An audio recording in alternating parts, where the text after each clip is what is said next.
I'm Alexa Schwerha with Campus Reform. After the NCAA Women's Swimming Championship in March, college swimming took the world by storm.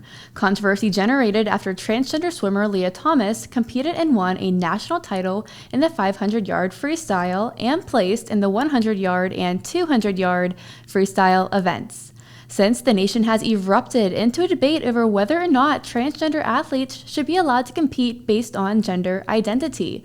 18 states have passed laws that ban men from competing against women, and the World Swimming Coaches Association has urged the International Aquatics Governing Body, FINA, to create a separate division for trans athletes.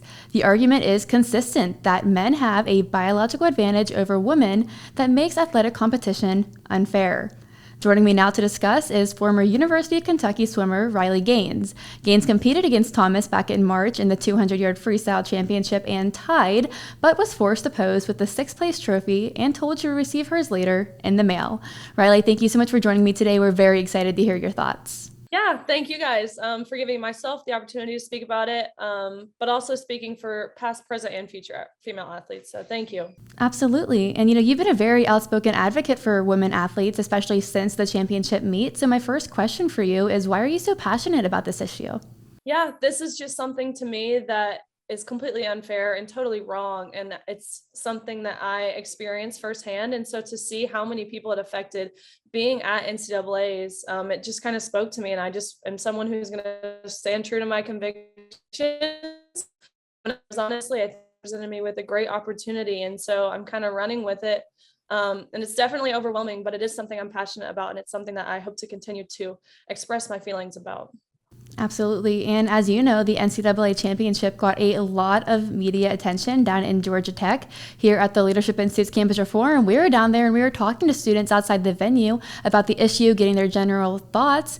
And we talked to a lot of students who were very divided on the issue. But the interesting thing was, it was the student athletes we talked to that were more stern that sports should be based on biological sex, not gender identity. So as a student athlete yourself, how would you say that other student athletes are feeling about this issue?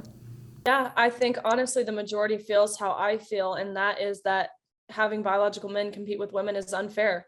It's wrong. There's clear differences that just can't be ignored. And I think athletes feel more a certain way about it because we know the sacrifices it takes. We see these differences every day.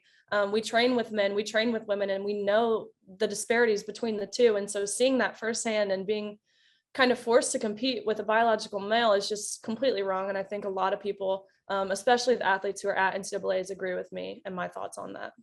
Right. And you've had really a front row seat to this whole controversy.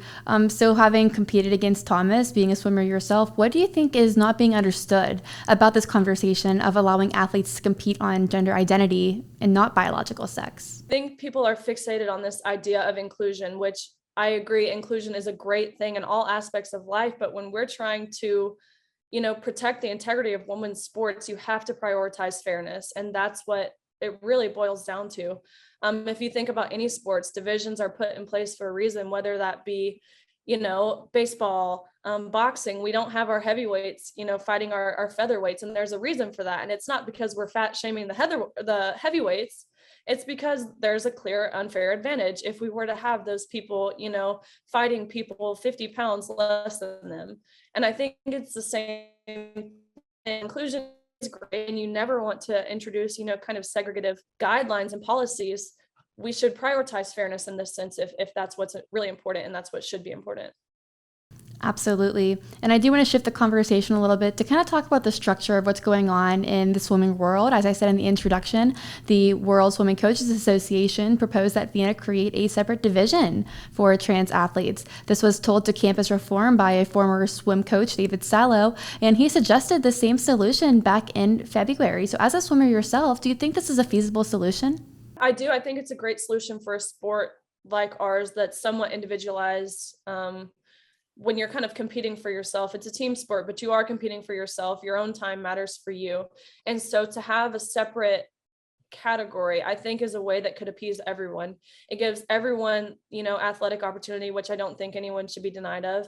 And it gives everyone a chance to be successful and to compete as their authentic selves. And so I think having this kind of open category or new category is a good way to appease a lot of people while protecting fairness across all boards. And just to switch gears now, I want to talk a little bit more about your future plans. You've been an outspoken advocate for women since March. You've been appearing on media to talk about this issue. Do you have any other projects that you're working on right now to keep this conversation going? I actually do. I'm actually working on a book. A documentary is in place. I've got tons of different rallies and things like that going on. I'm actually going to Vegas at the end of the month. I'm going to Capitol Hill to speak in front of the White House. And so all these amazing opportunities.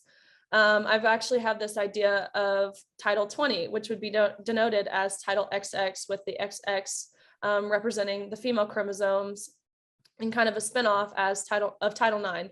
The Biden administration right now is working to rewrite Title IX completely to where it protects gender identity over sex, which would allow transgenders to compete with females. And so I have this idea for Title 20 in different legislature aspects. And so I think that will go a long way. I've had tons of people reach out to me about that. And so it's lots of things. And so I'm super excited to continue. As you mentioned, I'm passionate about it. And so I'm very excited to see where it goes. Definitely a lot on your plate there. So with all of your activism, what is the end goal for you? What do you want to achieve? I think that the thing I want to achieve most, obviously, is change. They can't take back what happened. I think the NCAA needs to take accountability for that. I think having a transgender athlete who was ranked, in the 400s and 500s as a male win a national title, it doesn't take a scientist to understand that there's clearly something not adding up. And so I think the NCAA needs to take accountability, and I would love to see some change so that something on this level doesn't happen again, because it's extremely mind-blowing, really. And it doesn't take, like I mentioned, a scientist to realize that. Absolutely. And my final question for you here, what advice do you have for athletes or any young women out there who are watching this debate play out? It is use your voice. I can't express how important that is. I think a lot of people thinks, this doesn't affect me, or no one cares about my voice because I wasn't personally affected, but you very easily can be. And so I think this is something that needs to be dealt with volume. Absolutely. Well, Riley, thank you so much for coming on today and talking more about this issue. Thank you, guys.